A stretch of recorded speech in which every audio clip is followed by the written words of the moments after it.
শিক্ষা ব্যবস্থার মৌলিক সংস্কারের আহ্বান প্রধান উপদেষ্টার। সীমান্তে গুলির ঘটনায় মায়ানমারের রাষ্ট্রদূতকে তলব করেছে পররাষ্ট্র মন্ত্রণালয়। শব্দদূষণে বিপর্যস্ত নগর জীবনে আশার আলো জ্বালাচ্ছে শিক্ষার্থীরা। কারিগরদের নিপুণ হাতের ছোঁয়ায় দেশেই তৈরি হচ্ছে বাহারি কম্বল। বাংলাদেশের 3 পাশে 5টি বিমান ঘাঁটি সচল করছে ভারত। দর্শক, সোনালী নিউজের আজকের আয়োজনে সোনালী সারাদিনে সবাইকে স্বাগত জানাচ্ছি। দিনের শীর্ষ নিউজগুলো নিয়ে সাথে আছি আমি দিলরুবা খান। শুনছিলেন শিরোনাম, এবারে বিস্তারিত। শিক্ষা ব্যবস্থার মৌলিক সংস্কারের আহ্বান প্রধান উপদেষ্টার। দেশের বিদ্যমান শিক্ষা ব্যবস্থার মৌলিক সংস্কারের আহ্বান জানিয়েছেন অন্তর্বর্তী সরকারের প্রধান উপদেষ্টা অধ্যাপক ডক্টর মোহাম্মদ ইউনূস। বলেছেন, বর্তমান শিক্ষা ব্যবস্থা ভুল ও চাকরি নির্ভর, ডিগ্রি কেন্দ্রিক। এতে শিক্ষার্থীদের এমনভাবে গড়ে তোলা হচ্ছে যেন তারা কেবল চাকরির আবেদন লিখতে পারেন। তিনি বলেন, মানুষ দাস হিসেবে জন্মায় না, মানুষ জন্মায় সৃজনশীল সত্তা হিসেবে। দাসত্বের ঐতিহ্য থেকে চাকরির ধারণার জন্ম, যা মানুষের সৃজনশীলতা কেড়ে নেয়। সৃজনশীল মানুষকে দাসে পরিণত করা একটি অপরাধমূলক কাজ। মঙ্গলবার রাজধানীর উচ্চশিক্ষায় বর্তমান অবস্থা ও ভবিষ্যৎ দিক নির্দেশনা 2026 শীর্ষক 3 দিনব্যাপী দক্ষিণ এশীয় আঞ্চলিক সম্মেলনের উদ্বোধনী অনুষ্ঠানে প্রধান অতিথির বক্তব্যে এ কথা বলেন তিনি। কক্সবাজারের টেকনাফ উপজেলায় ওয়াইক্যাং ইউনিয়নের কাছে বাংলাদেশ সীমান্তে মায়ানমারের দিক থেকে গুলিবর্ষণের সাম্প্রতিক ঘটনায় দেশটির রাষ্ট্রদূত উ কিয়াং সুয়েট মোকে আজ মঙ্গলবার দুপুরে তলব করেছে পররাষ্ট্র মন্ত্রণালয়। এ সময় গুলির ঘটনায় বাংলাদেশের পক্ষ থেকে গভীর উদ্বেগ জানানো হয়েছে। পররাষ্ট্র মন্ত্রণালয় জানায়, সীমান্তে পেরিয়ে চালানো এই গুলিবর্ষণে 12 বছর বয়সী এক বাংলাদেশি কন্যা শিশু গুরুতর আহত হয়েছে। বাংলাদেশ এ ঘটনাকে আন্তর্জাতিক আইনের সুস্পষ্ট লঙ্ঘন এবং 2 দেশের সুপ্রতিবেশী সম্পর্কের পরিপন্থী বলে উল্লেখ করে। পে স্কেল নিয়ে নতুন যে তথ্য দিলেন অর্থ উপদেষ্টা, আসন্ন ত্রয়োদশ জাতীয় সংসদ নির্বাচনের আগে পে স্কেল দেওয়া বা না দেওয়ার বিষয়ে কোনো সিদ্ধান্ত হয়নি বলে জানিয়েছেন অর্থ উপদেষ্টা ডক্টর সালেউদ্দিন আহমেদ। মঙ্গলবার সচিবালয়ে সরকারি ক্রয় সংক্রান্ত উপদেষ্টা পরিষদ কমিটির সভা শেষে সাংবাদিকদের সঙ্গে আলাপকালে তিনি একথা জানান। পে স্কেলের বিষয়ে অর্থ উপদেষ্টা বলেন, নির্বাচনের আগে পে স্কেল দেওয়া বা না দেওয়ার বিষয়ে কোনো সিদ্ধান্ত হয়নি, তবে পে কমিশন কাজ করছে। কমিশনের রিপোর্ট পাওয়ার পরে পে স্কেল নিয়ে সিদ্ধান্ত নেওয়া হবে। শেখ হাসিনা টিউলিপ সহ 18 জনের বিরুদ্ধে রায় 2 ফেব্রুয়ারি। রাজধানীর পূর্বাচল নতুন শহর প্রকল্পের 10 কাঠা সরকারি প্লট বরাদ্দ নেওয়ার অভিযোগে ক্ষমতাচ্যুত সাবেক প্রধানমন্ত্রী শেখ হাসিনা, শেখ রেহানার মেয়ে টিউলিপ রিজওয়ানা সিদ্দিক ও আজমিনা সিদ্দিক সহ 18 জনের বিরুদ্ধে করা মামলার রায় ঘোষণার জন্য আগামী 2 ফেব্রুয়ারি দিন ধার্য করেছেন আদালত। মঙ্গলবার ঢাকার বিশেষ জজ 4-এর বিচারক রবিউল আলম রাষ্ট্র ও আসামি পক্ষের যুক্তি উপস্থাপন শেষে রায় ঘোষণার জন্য এ দিন ধার্য করেন। দুদকের পাবলিক প্রসিকিউটর মীর আহমেদ আলী সালাম বিষয়টি নিশ্চিত করেছেন। শব্দদূষণে বিপর্যস্ত নগর জীবনে আশার আলো জ্বালাচ্ছে শিক্ষার্থীরা। অসহনীয় শব্দদূষণে বিপর্যস্ত নগর জীবনে আশার আলো জ্বালাচ্ছে শিক্ষার্থীদের স্বতঃস্ফূর্ত উদ্যোগ। অপ্রয়োজনীয় হর্ন বন্ধে রাস্তায় নেমে সচেতনতা তৈরি করেছে তরুণরা। আর সরকারের কঠোর অবস্থানের সঙ্গে মিলেই বদলাতে শুরু করেছে রাজধানী ঢাকার চিরচেনা কোলাহল। 2026 সালে শব্দদূষণ নিয়ন্ত্রণে এক নতুন বাস্তবতার দিকে এগুচ্ছে নগর জীবন। বিস্তারিত রিয়াদ হোসেনের প্রতিবেদনে। শব্দদূষণ নিয়ন্ত্রণে 2026 সালে এক নতুন বাস্তবতার দিকে এগোচ্ছে রাজধানী ঢাকা। যানবাহনের অপ্রয়োজনীয় হর্ন বন্ধের শিক্ষার্থীদের স্বতঃস্ফূর্ত অংশগ্রহণ এবং সরকারের কঠোর আইনি অবস্থানের ফলে নগর জীবনের ইতিমধ্যেই দৃশ্যমান পরিবর্তন লক্ষ্য করা যাচ্ছে। রাজধানীর অন্তত 10টি গুরুত্বপূর্ণ স্পটে শিক্ষার্থীদের ব্যতিক্রমী উদ্যোগ চোখে পড়েছে। হাতে প্ল্যাক কার্ড ও সচেতনতামূলক কার্ড নিয়ে তারা যানবাহন থামিয়ে চালকদের বোঝাচ্ছেন অপ্রয়োজনীয় হর্ন বাজালে কী ধরনের আইনগত শাস্তি ও স্বাস্থ্য ঝুঁকিতে তৈরি হয়। শিক্ষার্থীরা জানান, তারা প্রতিদিন প্রায় 4 ঘন্টা করে এই কার্যক্রম পরিচালনা করছেন। হর্ন ব্যবহারের ফলে কানে কম শোনা, উচ্চ রক্তচাপ, মানসিক চাপ সহ নানা ক্ষতিকর কথা তারা সাধারণ মানুষের সামনে তুলে ধরছেন। মানুষের কি সমস্যা হতে পারে, এইগুলো প্রতিরোধ করার জন্য আমরা তাদেরকে বোঝানোর চেষ্টা করছি যে শব্দদূষণ যেমন হরেন বাজানো, বেশি হরেন বাজালে আমাদের কানে সমস্যা হতে পারে ভবিষ্যতে, এটা আমরা তাদেরকে বোঝানোর চেষ্টা করছি। আর ট্রাফিক সিগন্যাল ইয়া করার তাদেরকে চেষ্টা করছি, তারা যেন এই নিয়ম কানুনগুলো মানে, এইটা আমরা চেষ্টা করছি তাদেরকে বোঝানো। এই কার্যক্রমে অংশ নেয়ার এক শিক্ষার্থী বলেন, আমরা মূলত সাধারণ মানুষকে সচেতন করতে চাই। প্রতিদিন 4 ঘন্টা কাজের বিনিময়ে যে সামান্য টাকা পাই সেটা আমাদের কাছে মুখ্য নয়, মানুষের উপকার হবে এই চিন্তা থেকেই আমরা রাস্তায় নেমেছি। আসলে আমরা এসেছি মূলত পরিবেশ, বন ও জলবায়ু অধিদপ্তরের পক্ষ থেকে। আমরা দেখতে পাচ্ছি এই যে শিক্ষা ভবন একটা নীরব এলাকা হওয়া উচিত ছিল, কারণ দেখেন আপনি এখানে লক্ষ্য করে দেখবেন যে পথ শিশু যারা আছে এখানে ঘুরে বেড়াচ্ছে, এই পথ শিশুরা কিন্তু এর মাধ্যমে প্রচুর ক্ষতির সম্মুখীন হচ্ছে, আর রোগীদেরা তো আছে। আমরা 31 ডিসেম্বর রাতেও দেখেছি মানুষ পথ ফুটিয়েছে, আতঙ্কবাদী ফুটিয়েছে।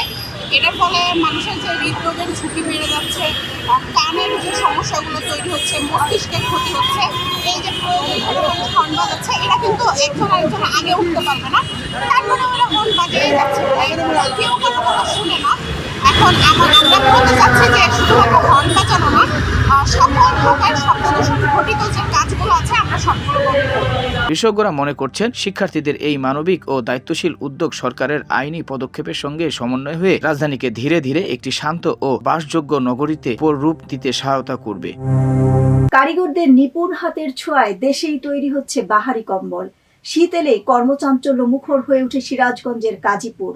যমুনা পাড়ের এই জনপদে ভোর থেকে গভীর রাত পর্যন্ত চলছে কম্বল তৈরির ব্যস্ততা। হাজারো কারিগরের নিপুণ হাতে তৈরি এসব কম্বল শুধু শীত নিবারণই নয়, বদলে দিচ্ছে তাদের জীবনের গল্প। বিস্তারিত ডেস্ক রিপোর্টে। শীত এলে প্রাণ ফিরে পায় সিরাজগঞ্জের কাজীপুরের কম্বলপল্লী। ভোর থেকে গভীর রাত পর্যন্ত চলে নিরবচ্ছিন্ন উৎপাদন।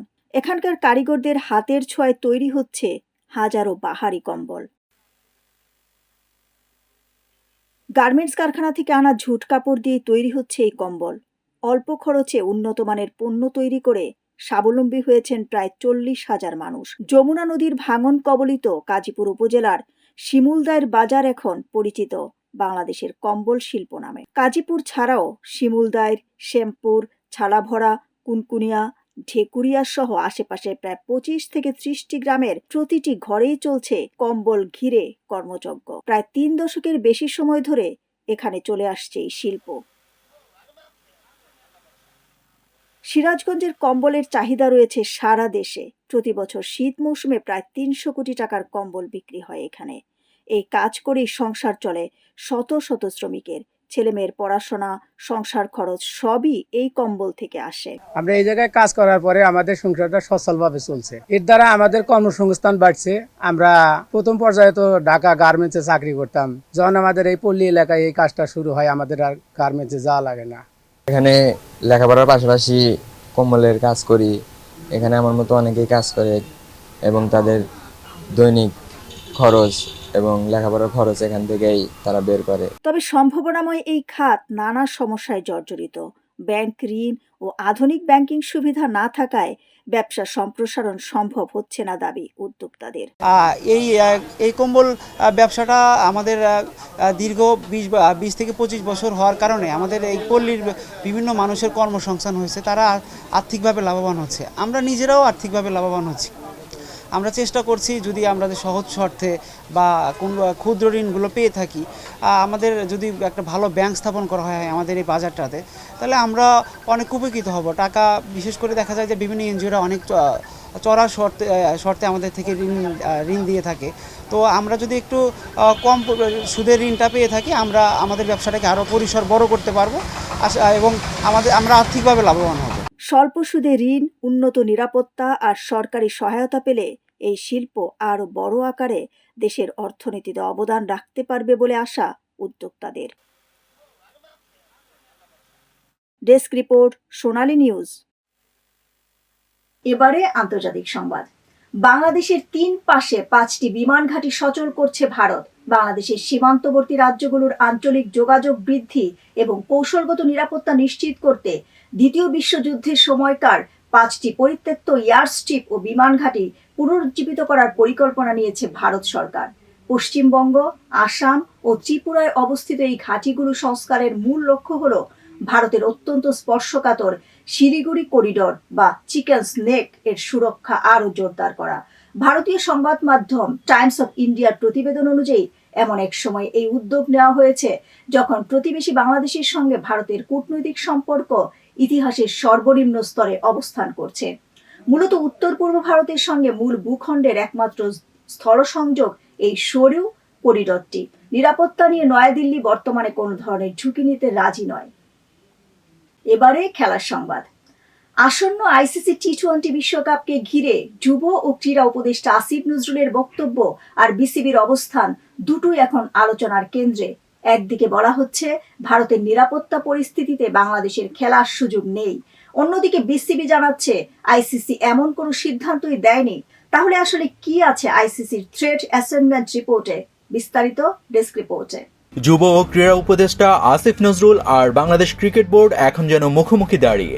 আসিফ নজরুল বলছেন, আইসিসি সিকিউরিটি টিমের বক্তব্য সন্দেহাতীতভাবে প্রমাণ করছে যে ভারতে বাংলাদেশ ক্রিকেট দলের টি-20 বিশ্বকাপ খেলার কোনো পরিস্থিতি নেই। আর বিসিবি বলছে আইসিসি এসব কিছুই বলেনি।